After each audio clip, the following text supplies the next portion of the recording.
Ladies and gentlemen, Oh no. it's 9 p.m. Oh my goodness. on a quiet Thursday night. My goodness. In fact, it's April 8th, and this is Crawlspace Live. There's nothing quiet about this. I'm Tim. Here tonight with Lance, as always. Lance, how's it going? Speaking of it not being quiet, the church bells tolled 9 very loudly this evening, indicating True Crime Thursday. All right, good. We got our intros down tonight. That was good. And of course, if you're watching this on Twitter, on Facebook, or YouTube, why don't you click the little link associated with that video and toggle your butts up on over to Get Vocal. And have a jolly good time with all our friends here in this chat room. The truth of the matter is we can't be checking Twitter and Facebook and YouTube and Get Vocal. We only get time for Get Vocal. I got two hands. 1, 2. And you got one butt to toggle over. And you got one butt. Our intros are going to be like 17 minutes long. The whole thing's going to be intro. That'd be a good episode sometime. Just all intro. All intro and then a feed drop. I gotta say, it's getting a little warm up here already. I might open up the window. Yeah, I was going to say it's a busy street. First live evening since I guess last fall, probably, that my window is open for this. Oh, really? You have your window open? It's open. Boom. I'm gonna have to do it. You got to crack it at least, And I think the microphone is pretty good, so it doesn't really pick up the road sounds too much. And it looks like Going West is in the chat. In the house. All right, everybody. We will open up the box and get them in here. I do want to give a quick shout out to Chloe Cantor, who is in a rehab facility right now. She has been diagnosed with GBS, which is kind of a rare disorder. And we're talking about this a little bit on Twitter. And so maybe check that out, but send her a well wish if you feel so inclined to the True Crime Twins hashtag or whatever handle on Twitter, and that'll get to her. And just the quick PSA on that, we did this in the intro to the episodes, but the second episode, in the second episode. If you have anything like that, if you have anything that is off with your vision or your speech or your mobility, your mechanics, don't write it off as nothing. It's not nothing. They might not find anything right away, but it's not nothing. Chloe is definitely a fighter, and she's going to get through it. She's, thinking about her child every day when she's doing it, and she's fighting for her child so that, she can have, a quality time with her. And it's going to get better. She's going to recover from this. But if you know anybody or if you're experiencing something, just go check it out. Go get it looked at. That's it.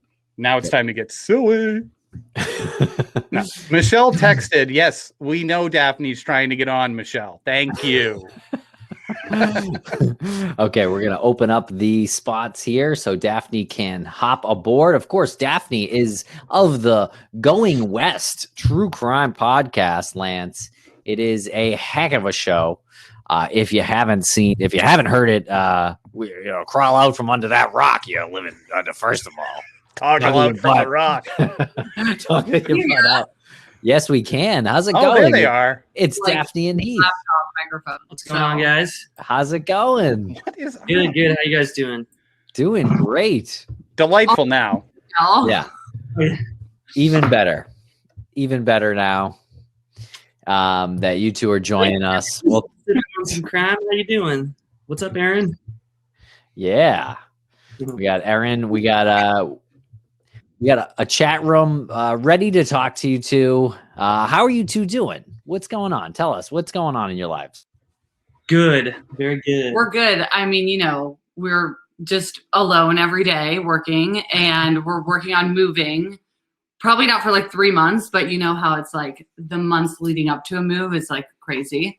So we're working on moving, and that's like really it. That's taking over our lives. Yeah, pretty much. Yeah. When you say you're working on moving because your show is going west, you're always going west, right? So you're always This time, yeah, we're actually headed over to Idaho. So we're taking a trip on Monday. We think so. We're going Yeah. there next week to kind of check it out. But so you're gonna have to rename your show.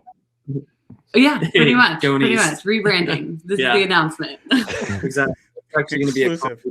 I mean, you really could do it where you you keep going west all the way to Idaho. That's actually a solid point. It would take a little longer. Yeah. yeah, Definitely it would take a long time. How are you guys? What's new? Ship what's your new? stuff east. Fly. Look, flights are cheaper than ever right now. Just ship your stuff east and go west and then get to Idaho. We'll Just take swim a boat across all the way around. ocean, Yeah, yeah. we'll swim. Well, now that we figured that out, I can tell you how I'm doing. I'm doing fine. I'm doing fine now that is settled. Wait, Tim, No, you you're got not. married, right? I am. Yeah. When did you get married? I got married in October of 2020. Shoot, that was way. Oh, man, time is like that's when weirdly we got flying. engaged. Yeah. Yeah. Oh, really? Very cool. Congrats. Congrats for you as Congrats. well. Thank you. Yes. Lance, what about you? Oh, I'm still rocking the single life. I live like a goddamn rock star. I'm a cold-hearted, heavy drinking son of a bitch.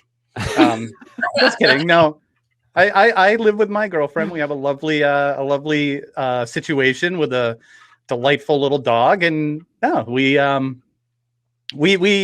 well. You know, we have a lot of fun together. So yeah, but we're here, so we're not moving west or east. We moved, and Yeah, you Good. could. Yeah. Do that. we could. You're in a position where you could. Yeah. That's And true. You guys have the most west you could go, pretty much. So that's true. We could both go to Idaho and we would be going west. definitely. And From then you can here. start a podcast called Going West. You can Well, take over. Yeah, West. We'll do going east. Yeah. I'll simply just drive to Tim's place, and we'll have a podcast. And I'm going west. Wait, you guys live near each other, right? You guys are like in the same space. No, we're actually sitting across from each other because watch, we'll pass this coin. How has that been? You guys, have you been hanging out? No. No. You guys talking about the vaccinations for a second there.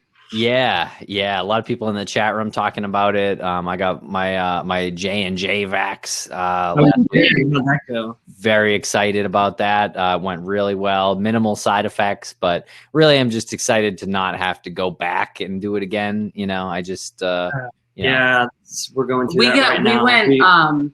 Sorry. Yeah, no, go ahead. We went on. What was that? Saturday. Yeah, we went on Saturday and got the Pfizer. Yeah. So we're Oh kind of God. little arm tenderness, but Yeah. I'm definitely not looking forward to the second shot. But you know, it is what it is. Yeah. Well, the Pfizer one not too bad. I've learned a lot from this. The Moderna one is the worst one because that's the one. It's something about the RNA, like it attaches to the RNA, which is not what the Pfizer one does. Both of them are very effective. And do you guys want to hear my analogy again that I heard that I thought was so cool about the vaccines that I've said 100 times? I'm just going to say it again. It's great. So the reason why your body reacts worse to the second one, typically to the second shot, think about it as if you're in your home and your home is your body. And you look outside and you see a creepy guy who's kind of like looking at your house. So that's COVID. And now you're looking at him and he walks off. So you go to the police and you say, there's this guy, and you describe him. And the police, that's like the vaccine. So the vaccine is what's telling you what it is, right? So the police say, oh, that guy you just described, that guy's broken into multiple homes. He's kidnapped people. He's a horrible person. He's a Republican. I'm just kidding. I don't want to offend anybody. But so no, that they just fill your head with all of this horrible things. So that's kind of like getting the first vaccine. So when you go back home, then you see this guy again, then your body's like, then you're like, I got to defend my house. This guy's coming in. So that's what it's like.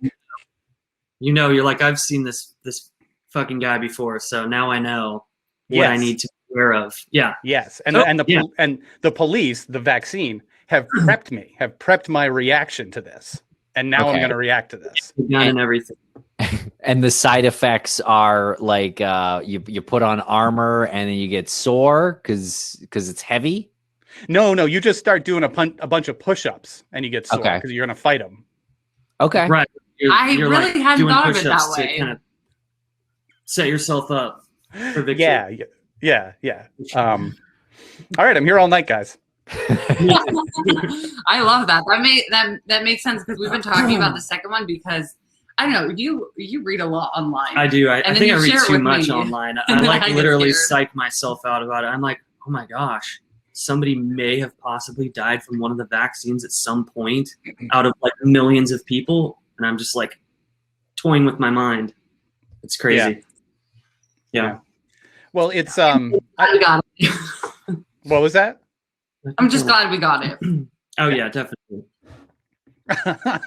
Jason with the 250 V coin, thank you, and a very hilarious and appropriate gift there. Nice, excellent. All right, so do you guys want to talk some crime? What are you working on? What are we working on? Yeah, what do you have anything in the hopper? Okay, so I'm actually working on a really good case right now, but I don't want to say what it is because Can't spoil it. I don't want to spoil it. Yeah. It's But just the three of us here. Oh, right. 4 of us here. Yeah. This what case did we just cover? Now I'm like, Honey Aguilar. Do you guys know about Hanya that Aguilar? case? Yeah, No. breaking case.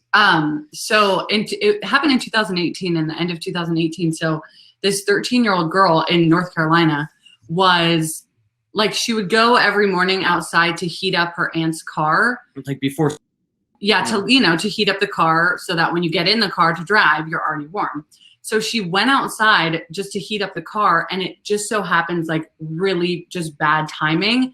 This guy who was looking to just commit crimes in their neighborhood pushed her into the car and then drove off. So like stole the aunt's vehicle and abducted this girl at the same time. Yeah. Literally. And then he ended up raping and murdering her. And it was really awful because the police, they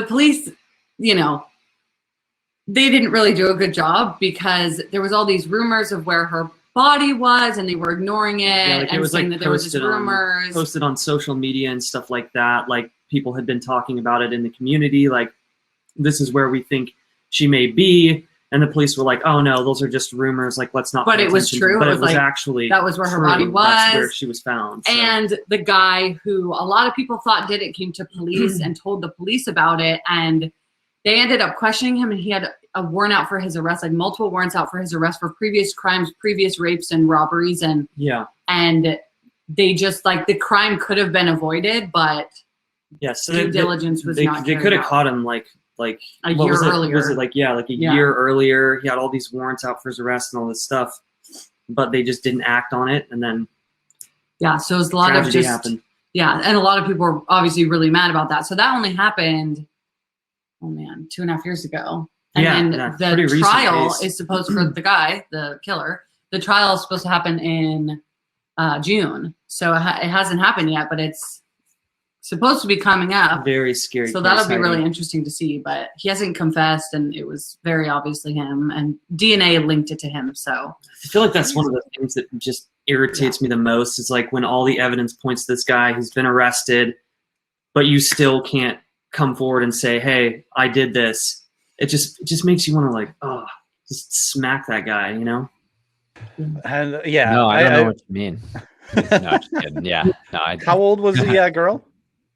13, and he was 34. 34? Yeah. Mm-hmm.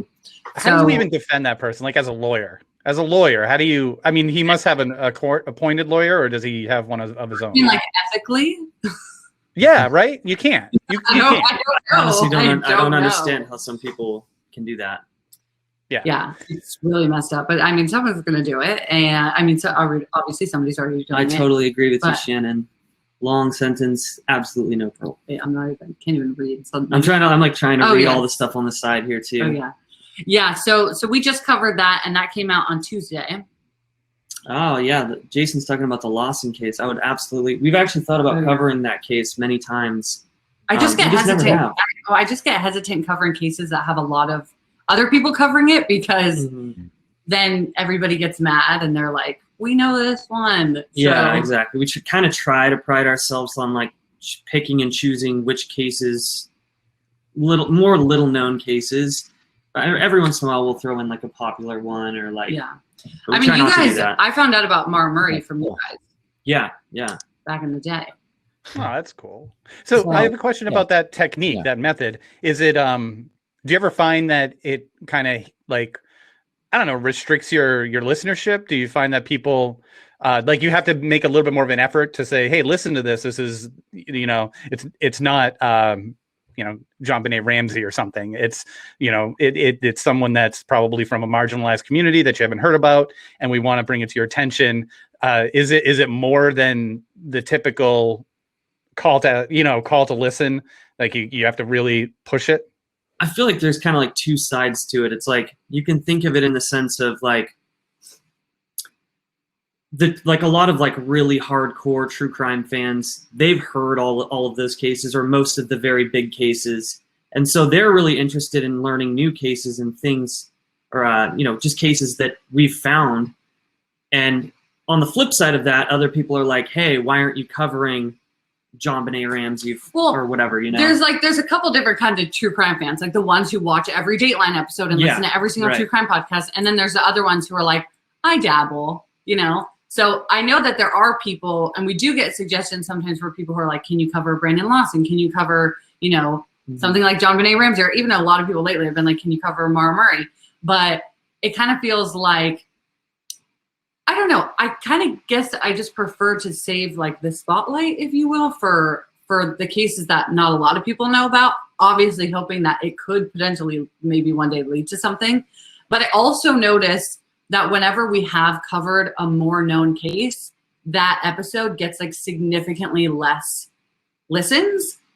And so I'm kind of like, oh, so maybe people are like, I know it, I don't want to hear it again. But to me, if I like a true crime podcast and they cover a case that, like, for example, I knew the John Benet Ramsey case, of course, but I remember True Crime Garage covered it, I think it was like a year and a half ago or something, maybe a little longer. Yeah. And I was like, and they did a 4-part episode on her or something. And I actually learned a lot that I didn't know from their episodes. And it's also hearing their take on it. It's kind of like, yeah, a lot of people have said that too. Yeah, they're like, oh well, I don't really care if it's a bigger case. I want to hear what you guys have to say about it. I've heard it from these guys. We hear everybody has different takes or different thoughts on a case.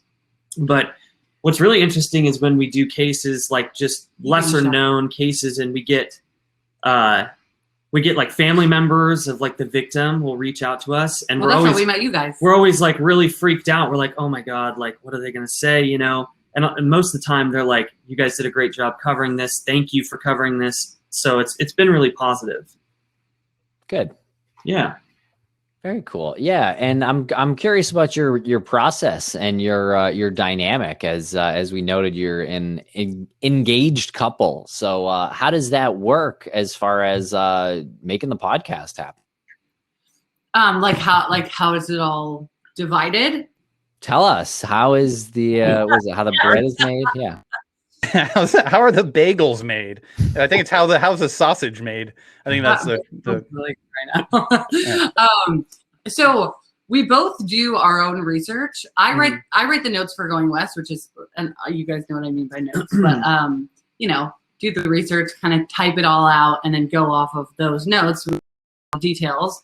But then we also have a Patreon, and so he does all the Patreon research, and so that's kind of how we divvy it up. And then, we like talking about the cases, and then, but try not to do it too much before, so that when we actually record it, our comments are more authentic, and it's like the first time that we can discuss it with each other, But we do sometimes kind of discuss it beforehand. And like if I know something that he doesn't know about it, and I want to tell him beforehand sometimes, but other times I like to surprise him in the episode. And he does the same with the bonus episodes. and then I edit the show, Yeah. which the whole other. We kind of process. give each other like a little bit of a rundown before we get into the case and kind of, you know, update each other on everything. But yeah, I mean, like as a couple being in the studio, like sometimes it's hard and like sometimes we get on each other's case, but at the end of the day, this is our job and, you know, we love each other. So that's just what it is. Works out. Every couple is going to have arguments and we do too, you know, because we work together. But at the end of the day, like it's all good, you know? It's really different from the way Tim and I operate because it's very much like the band Motley Crue. So I'd say probably around 2:30, 3 o'clock, we are woken up by our partner in crime, Jen. And if she can't wake us up on her own, she enlists the help of Michelle. And they wake us up and we're pretty out of it, you know, after the partying. And they throw the mic in front of our face and we're like, what am I talking about? And then we turn it on.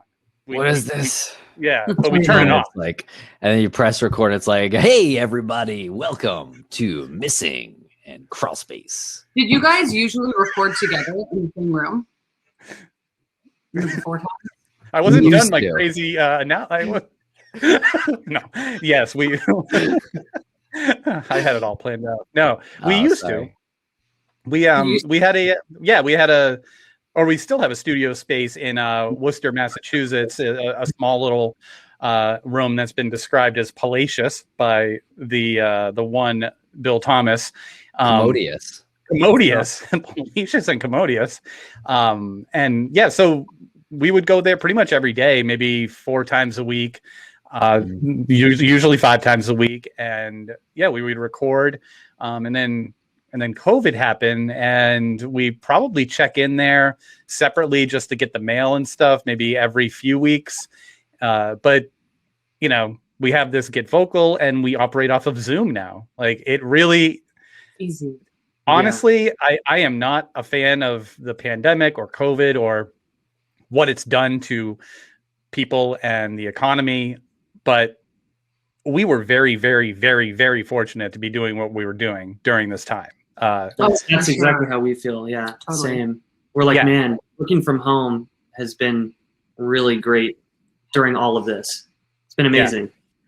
Yeah. I wish that we had the foresight. I didn't see this. We should have saw this to come up with a comedy podcast sooner than we did, because I think everybody in our industry was like, wow, our numbers are kind of looking like I think everyone saw their numbers go down a little bit. And then it was a while, maybe a few weeks, a month, 2 months. And we all started talking about it. We're like, are your numbers going down too? And I think just like everything's so goddamn bad right now. Like 2020 was so bad. Like you're really gonna voluntarily listen to a true crime podcast talking about just make yourself feel even more depressed. Even worse. Right.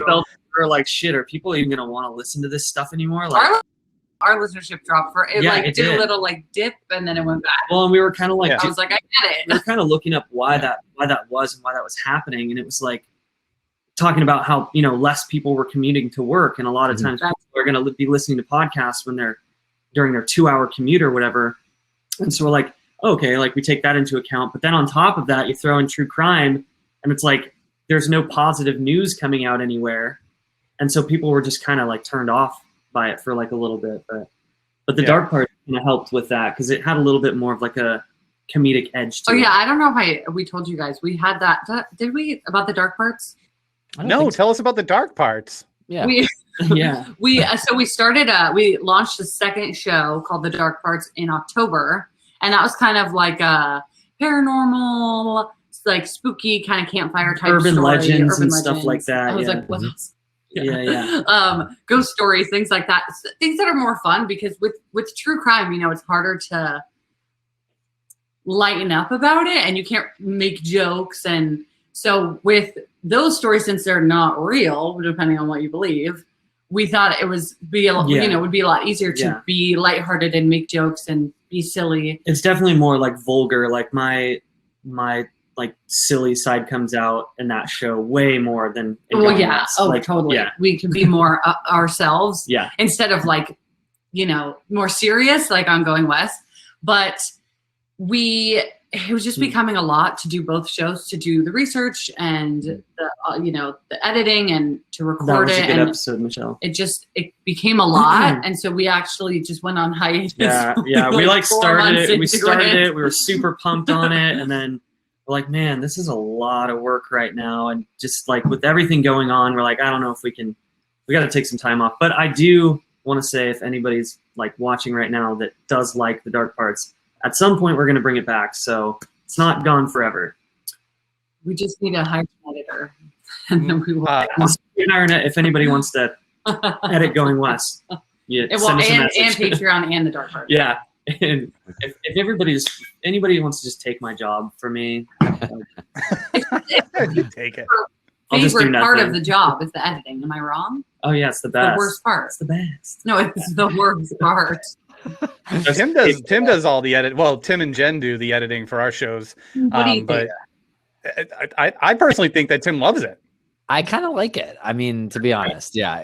Some of them are annoying, I think, like, depending on the technical setup and things. But when the setup is right, it makes it a breeze to me. I don't know. Yeah. And Jason in the chat here said it's not so bad. Jason's a professional editor. Jason is working for us on a very special project that we've announced recently, a new show that we're producing, and he's doing a marvelous job. And I think when you're like Tim and Jen and Jason, when you have that, and maybe yourself as well, Daphne, when you have that editing like mind, like you start seeing the cut, like you start hearing the conversation, and like that's a cut, that's too, like what I'm doing right now. Like Tim's probably thinking this is exactly what I'm going to cut. Yeah, you cut it in your head. It's kind of fun. Is taking out all of Lance's parts in every show.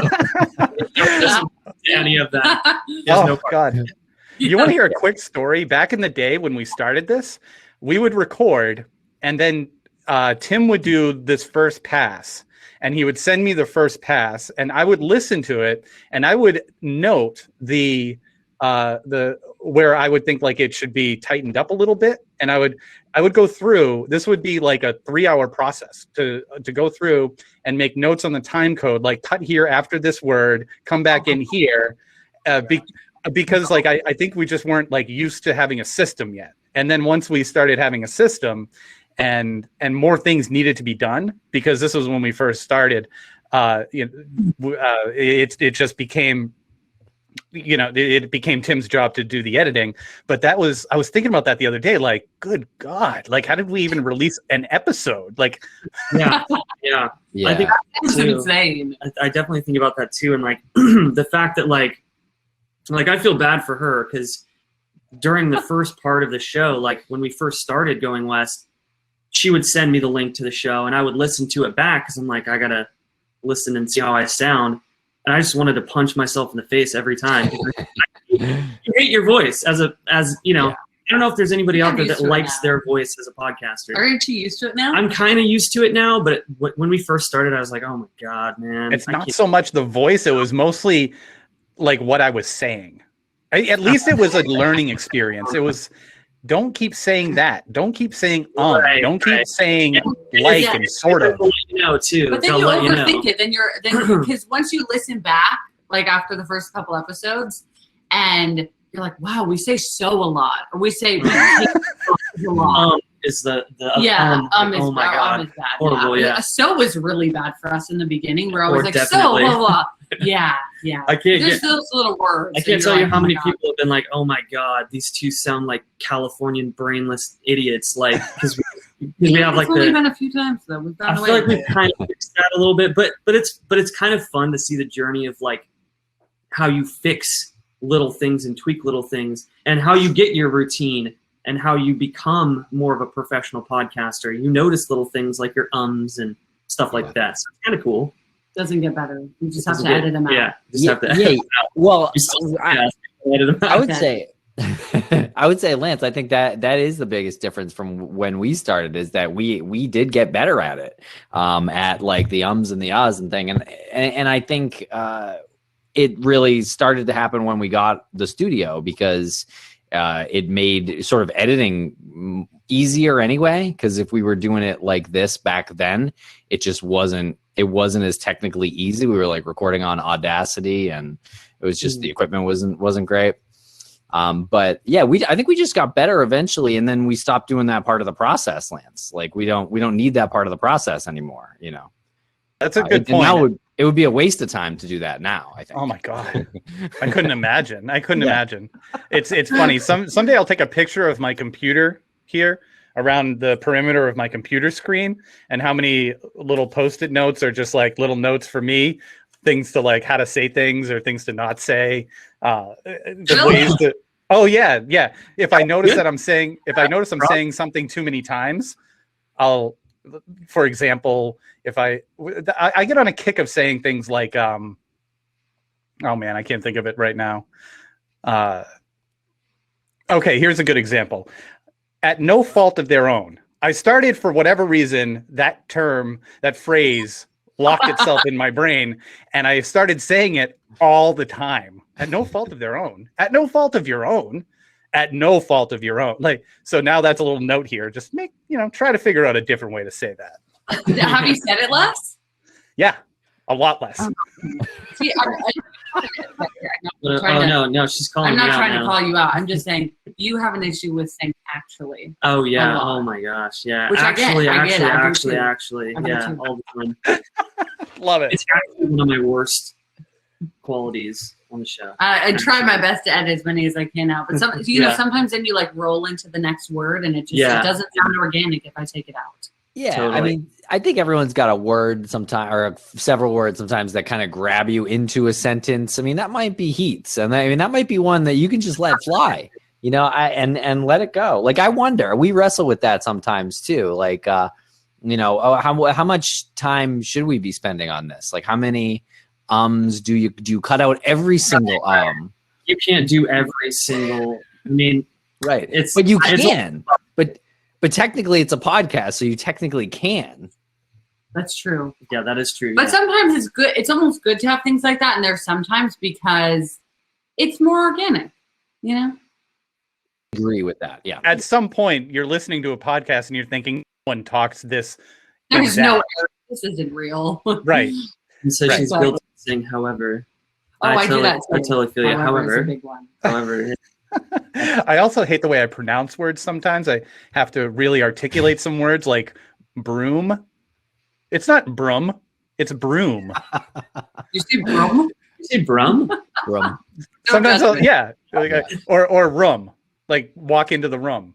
No, it's room. What's really hard is rural. Is that an East Coast thing? It must be. Must be an East Coast thing. Room? Yeah, I think that's the rural juror.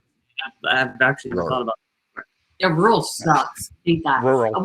We got a message the other day, and this girl, I asked people what they want to see for merch, and we got a message from this girl, and she was like, "You guys should make a shirt about the way that you say rural." I was like, "What?" That's awesome. Rural. That's okay. In our defense, that word can suck a butt because I hate that word. Rural. I sound like it's like you're growling. Yeah. And unfortunately, I cannot say the word corroborate. That's probably the best I've ever said that word. And that's corroborate. And that's one of the things that's like you're always going to hear it in the true crime. Say it. You have to say it. Corroborate. Like it's like a nice word. Away from it, man. It is. Corroborate. I do. I practice it. I love that word. Yeah. Definitely. I mean, there's no alternative to it without it making it sound like you don't know what you're talking about. Like I've tried to say some other word that means corroborate, and I have to I start stuttering, and I'm like, Toggle. Toggle. No. There's no other way to say what corroborate means. One story backs up another story, but why would you say that when you can just say one word that would wrap it up? Exactly. Yeah. I did not think we'd be talking about this tonight. This is the best conversation ever. Operate. Call it the C word from now on. Just call it the C word. Right. I'll say the C word from now. That won't confuse anybody. Corroborate. Aaron, is that how it's corroborate? Is it Aaron? Nice. Is it corroborate or corroborate? Oh no! It's corroborate. Right? We done. Aaron from Sipping on Some Crime says people can be so mean if you say a town or a city wrong that it's God forbid. obscure to you. Yeah. Don't even start. It can be the absolute worst. People will literally not everything's lynch on you. Google. Like you can Google a name and then you'll get the robot pronunciation YouTube video. And then you'll look at those like really obscure websites, and sometimes you can find like a pretty legit example. Well, yeah. Not most of the time. And it's like, you know, we're talking about places we have literally never been. Probably never. You know, never heard of. So it's like, I feel like a lot of times people don't understand, like, we're not from that town. I don't, you know, if you say it, people just get offended really easily. I mean, they do. Especially if they're from that town. It's like, I can see why. I'm not trying to hurt you. But trust me, we do our absolute best to, as we all do, find pronunciations. We're all just doing our best out here. We're all just trying to make it, you know. This just made my list. Oh my god, nice. Yeah, Michelle, you've made it. Well, yes, it's very easy to pronounce Wormtown. Wormtown. Yeah. I want to go back to the dark parts. Michelle had a comment way back. She said the Yule. Yeah. Can you talk a little bit about that? That sounds fun. Yeah. So the Yule Lads is basically it's like Icelandic. It's Iceland's story of Santa Claus, and it's basically so we came out with that episode in December. Right. Yeah. So they have 13 Santa Clauses, and they're called the Yule Lads. And so this troll woman who lived in the mountains, this is how the story goes, she gave birth to these 13 Santa Claus looking dudes. Almost like think of them like the Seven Dwarfs, like very that. And so it's supposed to be kind of like a cutesy story in today's kind of history. But way back in the day, it was kind of a story to scare kids, like kind of like if you're not good, you'll get coal in your stockings. Well, if you're not good in Iceland, the Yule Lads will come and like put you in a sack and take you up to their mom, and then their troll mother will like stew you and eat you. So it's very like, it's one of those ones where like I was just so interested because it was around Christmas time. I'm like, is there any like real scary Christmas urban legend that isn't Krampus? That isn't Krampus, right? Because I didn't want to do that. Everybody does that. So I'm like, what could I do that would be more interesting? And I found the Yule Lads. Yeah. So that's kind of how that happened. Yeah. It's really interesting though. It's very interesting because, you know, it's like I was crying. There's so many different cultures have different tales and stories and legends. Oh, she put the link. Michelle put the link over there. Nice. These asshats have the best names. Oh yeah, their names are so weird. Oh my god, yeah. You should read some. Like one of the names is like window liquor. Oh, let's read them all. Names. Let's read them all. Okay, yeah, let's find it real quick. 13 Yule Lads. Oh, what the hell did I just do? It's what's the lady's name? Grilla and the Yule Lads. Okay, let me see. That's not good quality. Oh shit. Anyway, there's like why did I say 12? Did I say 12? I don't know. Did you? I think anyway, there's window liquor. Well, that's what I call Tim. Okay, yeah, window liquor. Okay, so these are the names. So it's Sheepcoat Claude, Gully Gawk. Wait. You have to say what they do. Is that what they do? Yeah, that's what they do. Okay. Sheepcoat Claude, he tries to suckle ewes in farmers' sheep sheds, so he's basically sucking off cows, which is just weird. Gully Gawk, he steals foam from buckets of cow milk.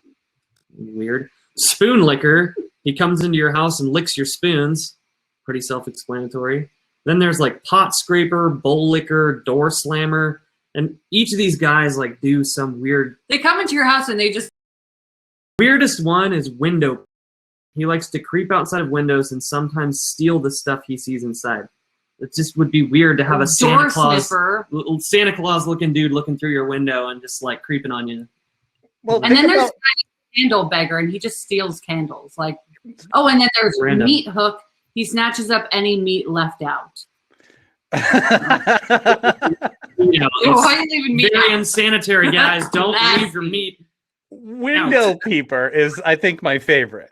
It's like everyone else had these like, it's like he was probably last in line to get his nickname, and everyone else got like really, really interesting, weird ones, like ones that you'd have to figure out. And the last one left was window peeper, and he's like, "Really, I'm now window peeper? Like that's like, there's nothing to this.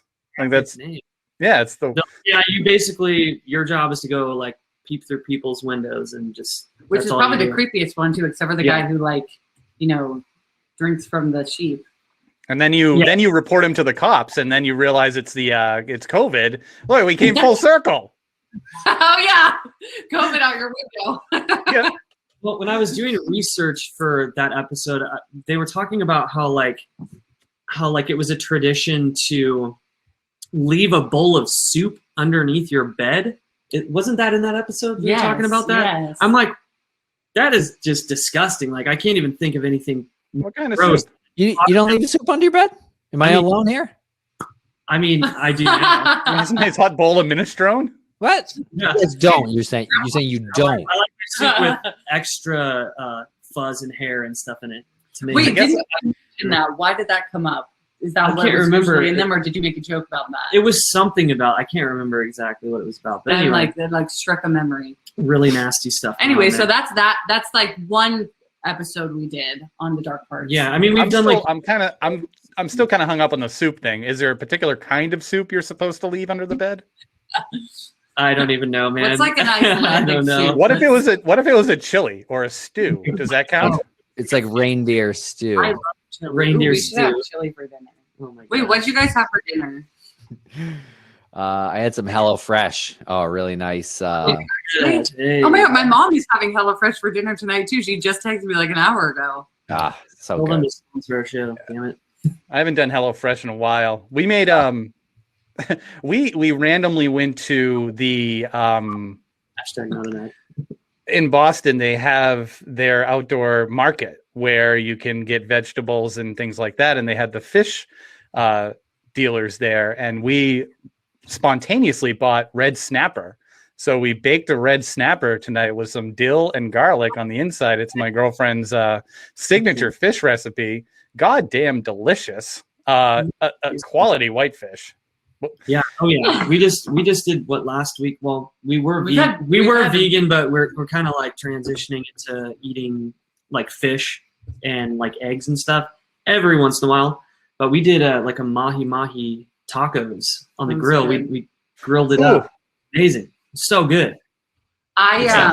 Wait, have you I just have to ask you because you said Boston. I know you guys are from that area. Have you had Blackbird donuts? Yes. I used to live right next to a Blackbird's Donuts. Is it amazing? Because What's Blackbird? I follow this random ass donut company. I don't know how to do that. I don't know how to do that. I think they came up in weird. my explore because I'm always looking at like baking stuff and like desserts because like I love Salad dessert. sandwiches. And they randomly came Love up, and it was this amazing donut post. And I was like, okay, I've never been. I haven't been to Boston in years, but I have to follow them on Instagram. And now every day I just see their amazing donuts, and I just get really sad.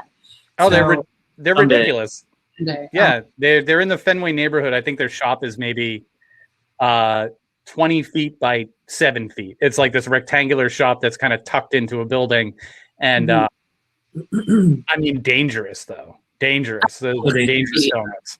I love to go. Our donut shop here is Voodoo Donut, and it's Oh, yeah. really strange. Has that not commercial? Is that? Do you guys have that? Yeah, do you guys have that? No, but I've heard of Voodoo. Voodoo. The one, yeah, out in Portland. Yeah, I've been to that. Really, one. yeah. really strange. Like Do they you put like like that? Captain Crunch on their donuts and stuff like that. It's Right. they're You don't like very donuts, hip though. hipster. I I don't like love donuts because I donuts. used to be a donut fryer. So You used to be a donut fryer? I used to have to like flip them at like 2:30 in the morning. Time to make the donuts. Like half asleep and then just green. And just, I'm like, ugh, shaking myself awake. Yeah, Yeah, I I used hate to it. work at Dunkin's back when I was about 16, 17, but I didn't do any frying or anything like that. They just delivered the donuts to you.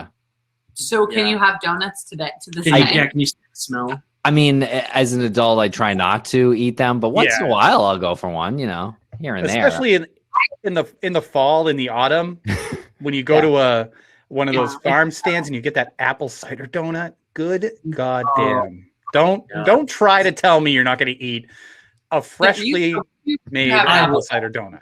I would. I mean, really. Yeah, I definitely would. My first job was at a cupcake shop, and like I ate them constantly, and I still love cakes so much. So I worked at a cupcake shop. What, like 6 months ago? 6 months. No. Over a year ago.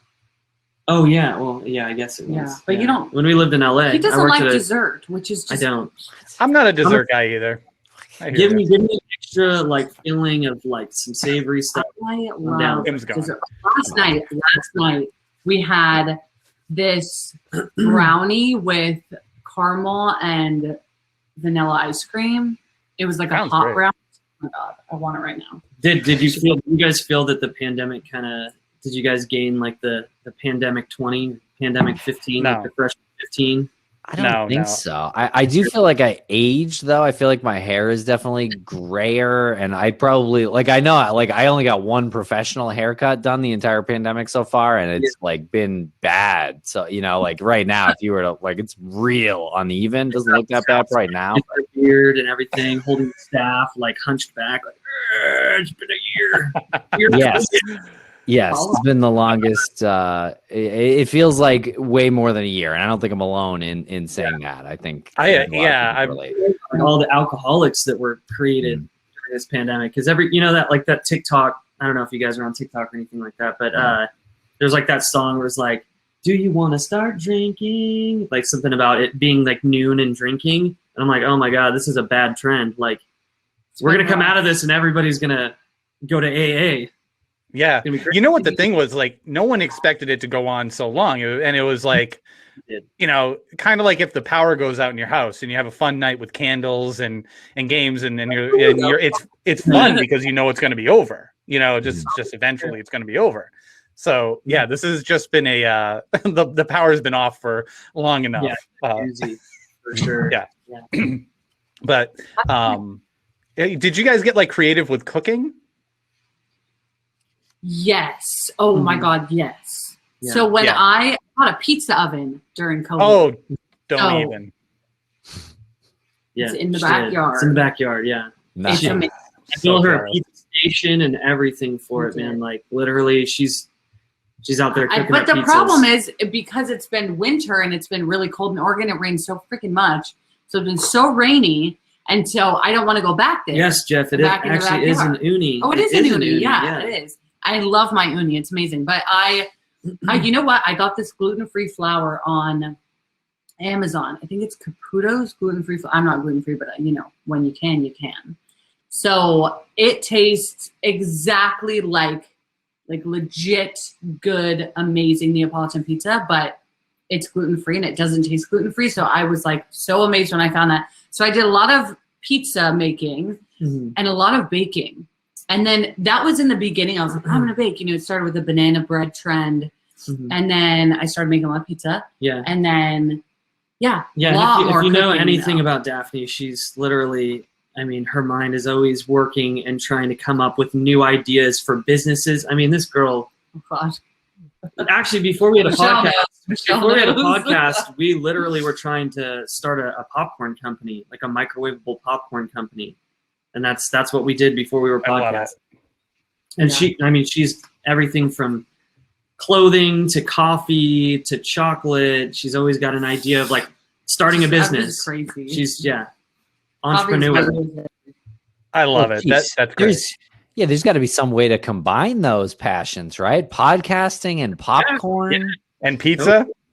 And, a movie, like a movie theater, not a movie theater. It was like a movie. What am I saying? Like a drive-in? Oh yeah. Oh yeah. We were thinking about doing opening a drive-in because those are just amazing, totally awesome. We had like lots of. Well, you guys had drive-in. I'm sorry. No, I got it. I got the premise for your show. You rate pizzas that you cook while you eat popcorn.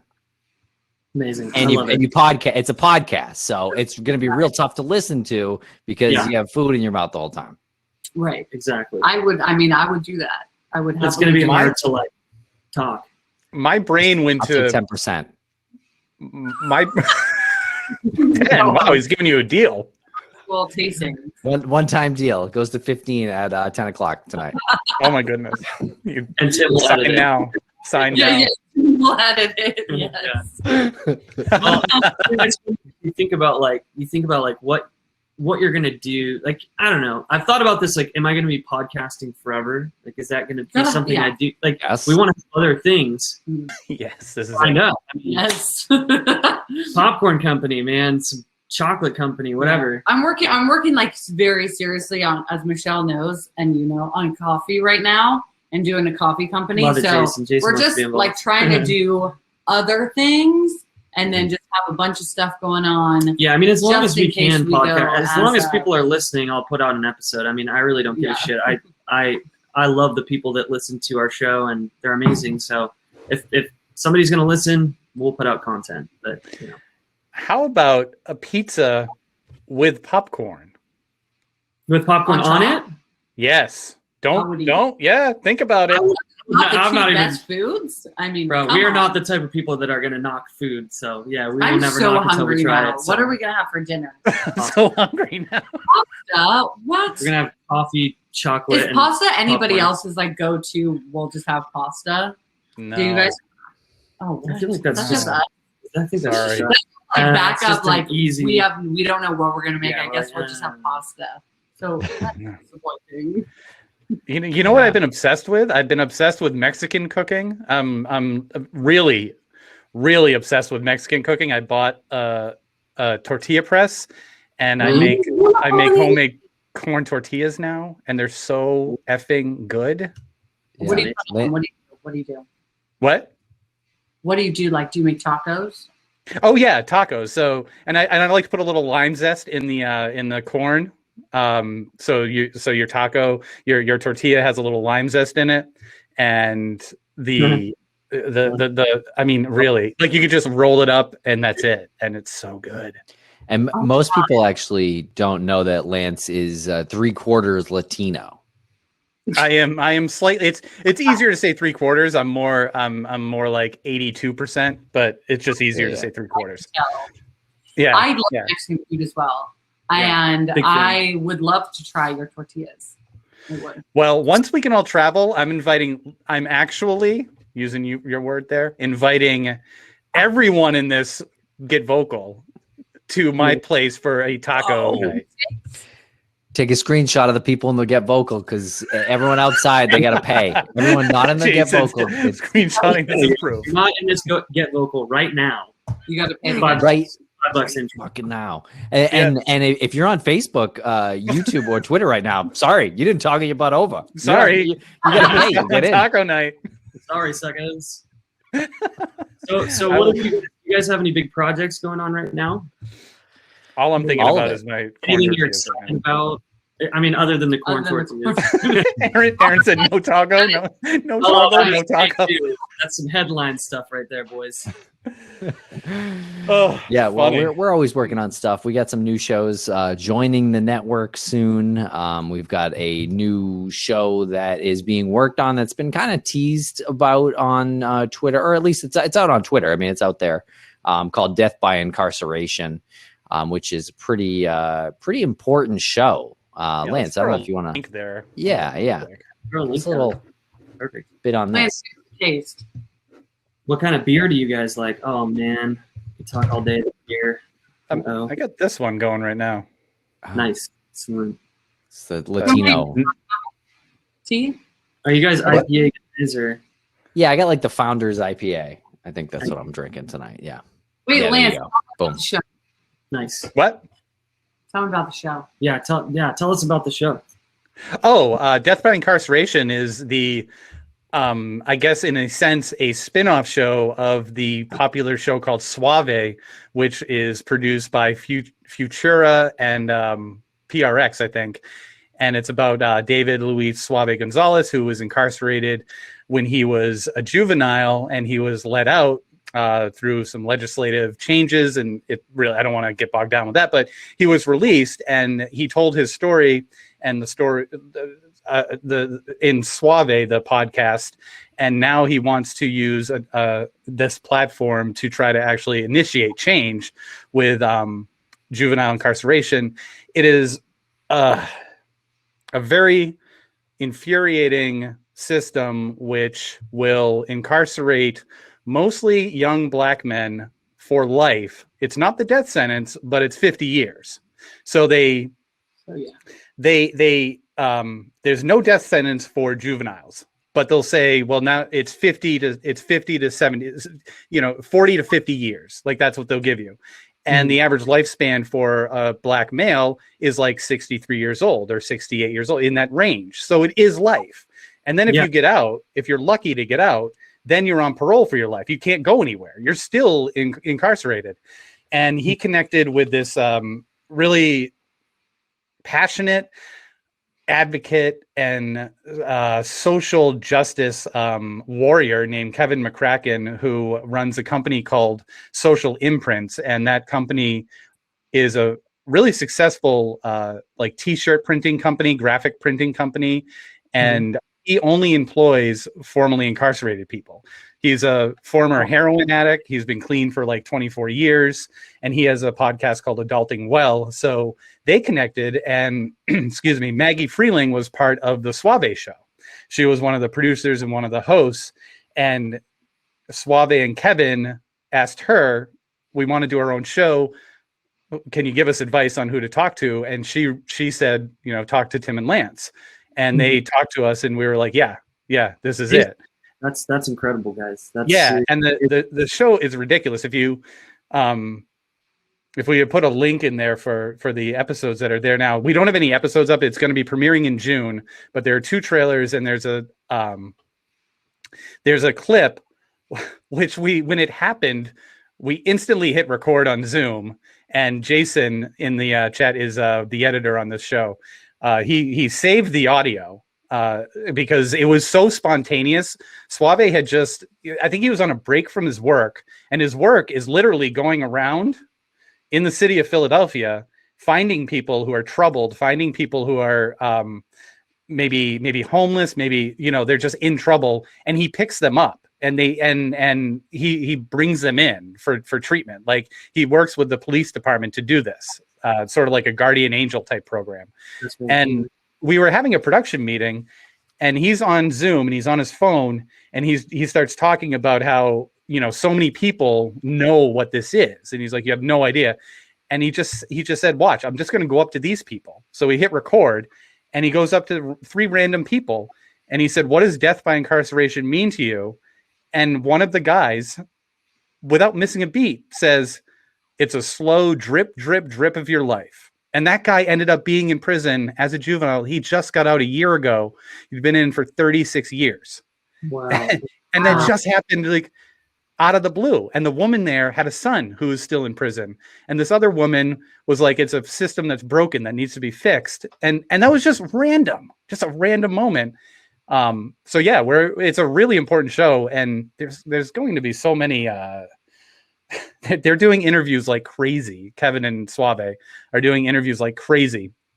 There's going to be so many moments that are just going to be, important and powerful, and hopefully initiate some change, on top of how amazing Suave is. He went into prison when he was 16, I think, and he had like a 50-something IQ. He came out with two degrees. He taught himself how to paint. He taught himself how to write. He's written multiple books. Super smart guy. All the artwork that we show on the show, like all of the cover art, the logo, it's all featuring his artwork. It's brilliant. Like, the guy is a brilliant human being, and he just wants this to be fixed. He wants to be part of the solution, which is amazing. So that's it. I'll get off my soapbox here. No, I honestly think that's really, I'm really cool. excited to listen. Yeah. That sounds amazing. Yeah. No, there's Aaron posted a link there. Oh, and Aaron's doing our social media for it. Wait, everyone is right now. Like, does the show it exists with the trailers where I can subscribe now? Yeah. Oh yeah, on Apple. Yep, on Apple, Spotify, or wherever you get your shows. I love it. That was perfect. Perfectly said. Podcasting voice. Slip right into that. Okay. Awesome. I can't wait to listen Be sure to to listen and subscribe. And so we have that show, and we also have Dragging the Dead, which is our comedy, which is extremely it's like therapeutic. I haven't listened to that, but I need to get that too. Yeah, anything comedy, I'm definitely down. Do you guys listen to any other comedy podcasts or anything like that? Yeah. You do? I listen to How Did This Get Made? I like that. I listen to the Jeselnik and Rosenthal Vanity Project, which is I like Anthony Jeselnik's humor. Yeah, I listen to some sports stuff too. Yeah. Cool. Yeah. We listened to have you guys heard of Time Suck? Dan Cummins. I think he's a brilliant comedian. You guys would love it. So funny. Yeah. Who is that? Time Suck with Dan Cummins. Yeah, his name's Dan Cummins, and he basically talks about like different events that happen throughout history. Like it's kind of funny because he's involved in the true crime community as well. Like he'll do like certain serial killers, but he's so funny. I mean, he just cracks me up every time I listen to him. He somehow can make jokes while discussing true crime, and it's not like icky, you know? Yeah, like you don't feel it works. However he does it, it really works, and he's just I think a comedic genius. It's so funny. And he's got another Scared to Death that's kind of like more ghost stories and stuff like that he does with his wife. So very cool. Yeah, Time Sucking Scared to Death. Yeah, absolutely. That sounds great. That sounds great. You've been listening to I've been listening Let's to Not Hey Meet. Babe. Oh, Let's Not Meet. Yeah, but Hey Babe and Hey Babe. Yeah, do you guys watch Impractical Jokers and all? No. I feel like I'm so out of it. Like I feel like I'm anything. Been around for so long. I feel like you would because you're on the East Coast. Yeah. Do you know who? They're like four guys from New York who grew up together, and they have like a comedy group called the Tenderloins. But one of the guys has a podcast called Hey Babe, and it's hilarious. It's so funny. It's my new favorite. Really Hey Babe. Taylor Johnson loves it. Yeah, it's Hey you Babe. should listen. It's, it's so funny, fun. man. Like that is my comfort show. Yeah. And I just discovered it like last week. I think it just came out in December, but still. Yeah, they don't even really talk about anything like super specific. They just kind of go off the cuff and like yeah. talk about random shit. It's so funny. You know, that's the key, right? I mean, if you have a good chemistry, why are you trying to pigeonhole it with something that's specific and you're not able to operate within, you know, your own chemistry? You have to stay in this I don't know, genre or this like topic, this corroborate. Sorry. I don't know what to say, so I just looked at my note.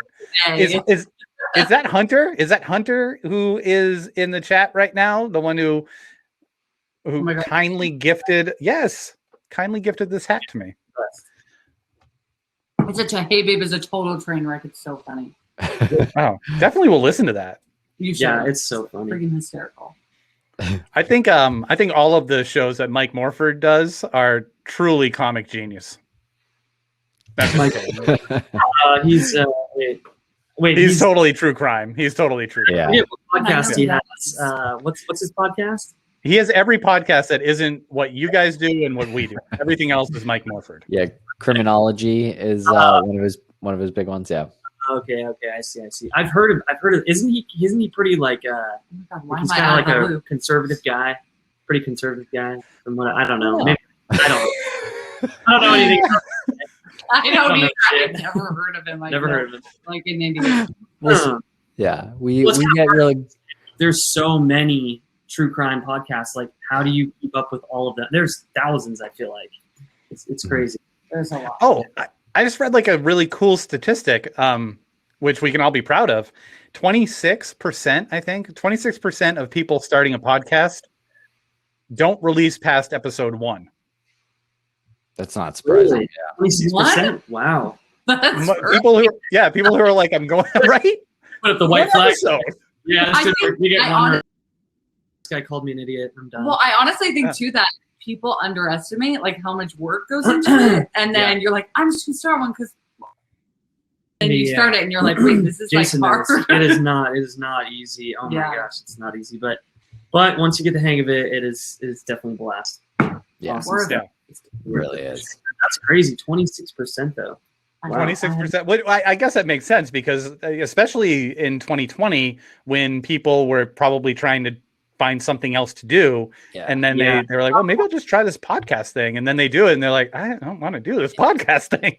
Oh yeah, I feel like a lot of people started podcasts in 2020. They're like, wait, this is kind of hard, actually. Who am I talking to? You could probably expand that to like every venture.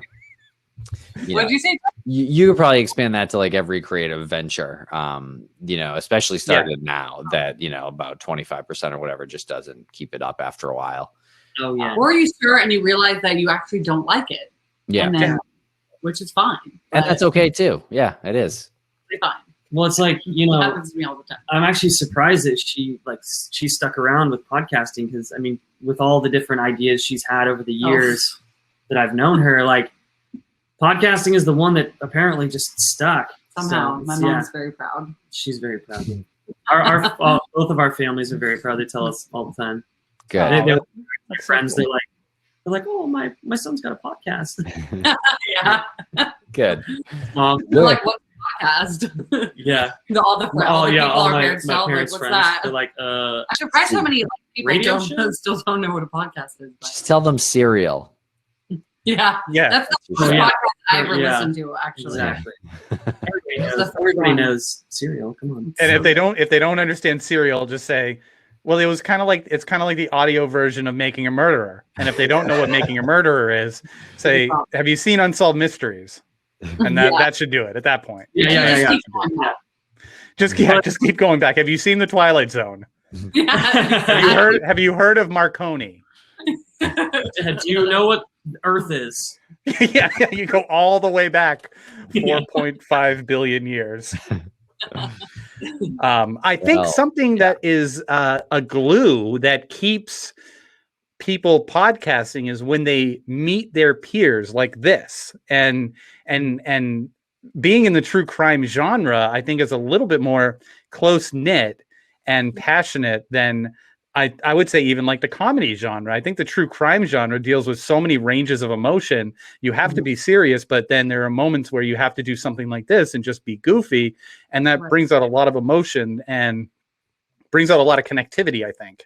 So I think that keeps people going, especially in the true crime genre, because if it wasn't for this, I mean, or if we were hosting shows independently, like if it was just, Daphne had her show and she was talking into a mic and Heath had his and Tim had his and I had mine, I don't know if all four of us would have kept going, because it's like, I can't do this every single day. I can't look into another kidnapped child again. Like, I can't even walk outside without looking at people weird now. So, I mean, that's the toughest parts is like, when you're doing research for cases, it's like you almost feel like when you're done researching, you're like, man, I need to put on a Disney movie. Like, that's why I need Disney Plus, because I can't Disney Plus. If I'm researching murder all the time, I'm just freaked out, man. I'm always checking the windows. Gotta watch Flubber after, Yeah, I gotta watch some Flubber to kind of palate cleanse.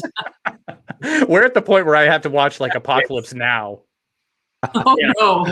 I'm like, I gotta unwind and watch some Apocalypse Now. It's like boring. It's the most intense movie you can think of. Yeah. I mean, Right. Yeah, I'm a huge horror movie buff, but even recently, like, I can't.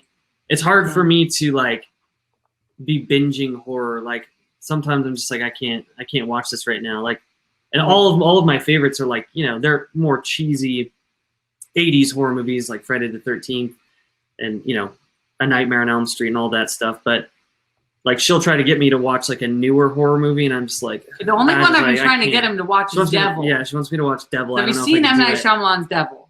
Yeah. No, is that good? Good. I saw it once when it came out, and I mean, I had bad. I love M. Night Shyamalan. He's my favorite. So I think we're watching. Oh wait! Speed. Oh yeah, we were watching Speed. Yeah, and then the elevator. The elevator, and I was like, we should watch Devil. But then every night he's just like, no, and then we'll watch something. We just end up watching Impractical Jokers. Yeah, we just end up watching. You guys should watch. I will say Devil is like 80 minutes, is very consumable length. The whole thing pretty much takes place in an elevator, which is unlike any movie pretty much ever Pretty good little twist ending again, like Shyamalan does. Thumbs up, but I will say probably not as good as you remember. We should, I hate to say this, so we're in an area where I'm not near an outlet, and my computer is at 4%. Okay, yeah, we got. Oh my goodness! Wrap. Yeah. Oh, real quick. What's your favorite Shyamalan movie? Oh, The Village. She loves The Village. Easy. Really? Oh, wow! I didn't expect that. Wow. To me, we brought this up at 9. Best movie that is my number one movie. I would say The Signs. Village. I feel like Signs is Signs is superior. Signs is too number. But The Village is, and he doesn't like The Village, but I'm like, I think it's because my dad is a huge Shyamalan fan, and so I think his excitement over Shyamalan made me, and then The Village was like our film, and to me now I'm like, to this day that's the number one for me. Wow. Okay. But when you saw The Village had a marketing issue when it was released. It seemed like it was going to be this real scary movie, and and there was a twist for the record, but the whole thing it just didn't live up to the hype. And Shyamalan had made some great movies before that, so I think that really hurt. The perception of that movie. I don't think it's probably a terrible movie, but I was really disappointed when I saw that. Oh, you were disappointed when you saw the movie? I was disappointed seeing the ending. If you haven't seen The Village, I mean, I don't know what to tell you as far as spoilers, but I did not like the ending. I just I couldn't vibe with it. I feel like it could be a good rewatchable movie where it makes more sense if you watch it again. Yeah. Maybe. I just love Signs. it. I'm all Signs. What about Signs? Really? I mean, it's got scary stuff. It's funny. Yeah. It's good acting. There's aliens. I mean, come on, it's pretty. That's good. true. Yeah. Oh yeah, you got aliens. You got Joaquin. Joaquin is my number one as well. So yeah. I'm an Unbreakable guy. I'm an Unbreakable guy. Unbreakable, I thought Unbreakable was when I watched Unbreakable the first time. I was like, that's an amazing movie. That's a really cool movie. A lot of things going on in there. A lot of symbolism. And then I read a review about it being a superhero movie, and I was like, oh my god, I just watched a superhero movie, and I loved it because I typically don't like superhero movies. And then when you watch it from that point of view, it's even better. It's like a modern day superhero movie. Did you like the end of Split then? Did I see Split? Yes, I saw Split. No, I didn't like the end of Split. The entire movie. Willis. Oh, wait, Split or the last scene? Not like the ending, but like By the way, if we die, okay, we're still at 5%. I promise we've been at 5% for like 5 minutes. We might be fine. Wait, what was Split the one? What was the sequel to Split? Or is Split the sequel to Glass? Is the sequel? Glass is the sequel. Yeah. Yeah, to Split, which I have not seen.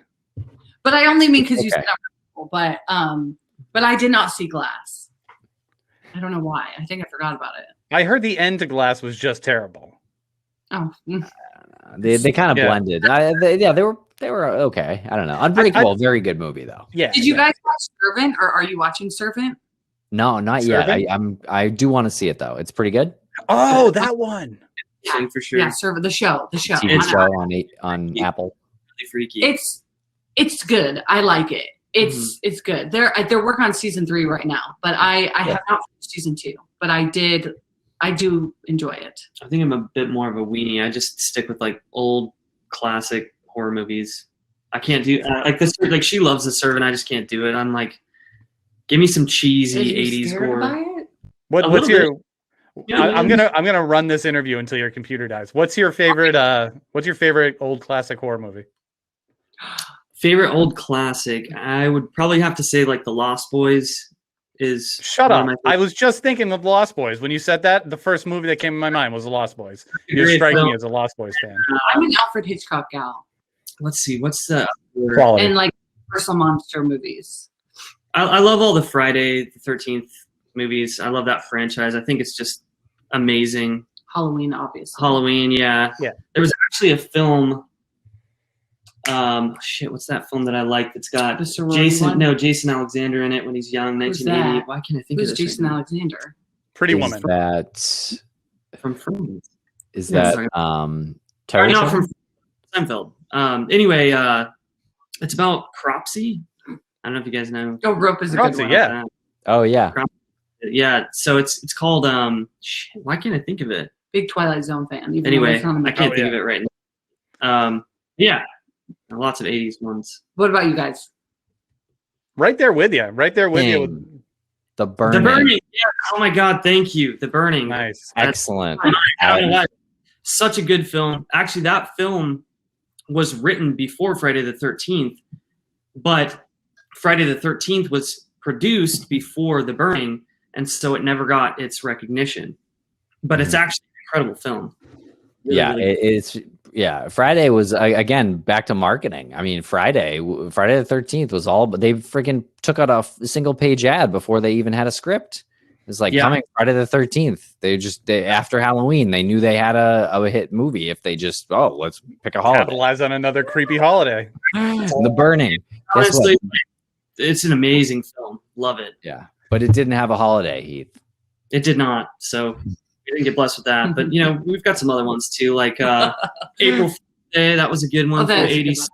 That was great. Yeah. Yeah. I don't know. Looking There's at just our so many. DVDs to see if I know. Isn't that weird how if somebody asks you like what your favorite what thing have is? I Like seen? you're like, what? Why can't I think of anything? I've seen a movie. It's weird.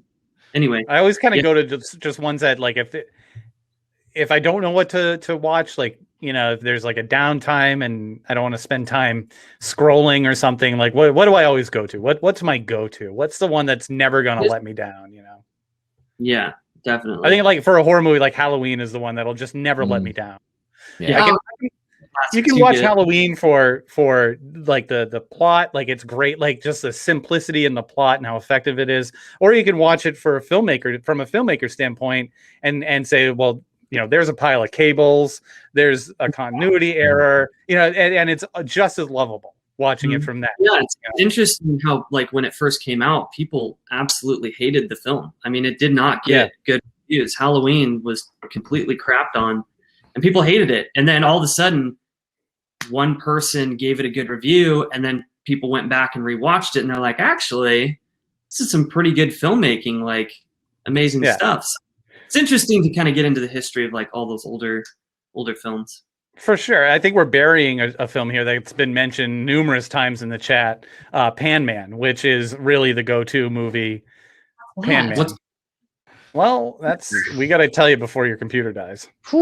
Yeah, on Prime Video. Prime Video, free on Prime Video. It's a comedy horror about a demon chef who kills culinary students. Oh, Wait, why did I? interesting. I think Interesting. Who told I me could be that? down. I could be down for sure. That sounds interesting, honestly. He wears a pot over his head. Yes. Yes. Yeah. Okay. Dolly Hayes' friend worked on this. Oh, right, We right. briefly discussed this. Have you guys seen Terrifier? Oh man, that's a new one that I think is incredible. It's amazing. I hated it. Hold on. I was obsessed with Terrifier. Wait, well, hold on. So many things have just happened with Pan Man, by the way, that we'll get back to. Wait. Hold on. We interviewed Wait, Tim. Yeah. Why was that so gracefully glazed over? Yeah, what just happened Like here? a blackbird donut. Talking about this movie I've never heard of, but I have heard of it. And it 80% on Rotten Tomatoes. Congratulations. Wait, are you Yes. the deep Tim? I must ask. What? Wait, Tim did it too. I don't know. I don't know how to answer that. Did you really? You have a friend who worked on it? So my friend Britt, she posted about it like a few months ago, and then she was like, "Oh, my friend worked on this, whatever." Yeah. And then she was like, "You guys should watch it." And Amazing. I forgot about it. Yeah, she actually worked on Terrifier too, which is funny. Nice. Yeah, that's why I brought it Terrifier. yeah. She's worked on a lot of different horror films. I'll have to ask her, and I'll get back to you because that's why I've seen this, but I don't know. Cool. So I'm assuming you know that friend. I just don't know. I probably would. Yeah. Yeah. Interesting. Well, shit, now Tim I don't wrote, know. directed, and starred in it. That's Tim's movie. Yeah. Now- No. Well, yeah. Now we need Now to. I know. Tim, we need to. I Stuff got going on. like- You knew I was talking about The Burning, and that's impressive. I'm like, I'm looking at it on my phone, and then I just go down. I'm like, Tim. I just see Tim's face. I'm like, wait. Okay, Amazon Prime. Well, let's watch Cool. it tonight. Yeah, we'll check it out tonight. With our- for sure. Get that's real amazing. high if you're into that thing. If you're into pot, maybe take advantage of that. Pot, like a pot, like pan, or like. Oh, well Well, played. yes, but marijuana is what I meant. Oh, let's do that. Here we go. Yeah, And I do that before. Yeah, I think so. I will. That sounds great. Yeah, I will I'm give into you a that. full review. I love You really have a sequel in the works? Wow, that was. We are developing a sequel. Yeah. Damn it! Now Well, I want to that's be in a horror movie. I'll literally be an extra. I'll be a dead body. Just put me in. I would love that. That's my dream, man. Honestly. Oh my God. We'll let you know. Yeah. We'll revisit this conversation. Oh, that's and gone. Oh no. Well, that was a good way to. That was a good ending right there. For the record, Yes. we have noodled the idea of incorporating our true crime peers into a Pan Man sequel. Oh, I don't think this is a noodle. This is It's not a noodle anymore. this is the premise. This is an al dente pasta dish. Yeah, this is the premise of the movie, basically. Yeah, more on that later. That is What something was we really that gotta look at. conversation? That was amazing.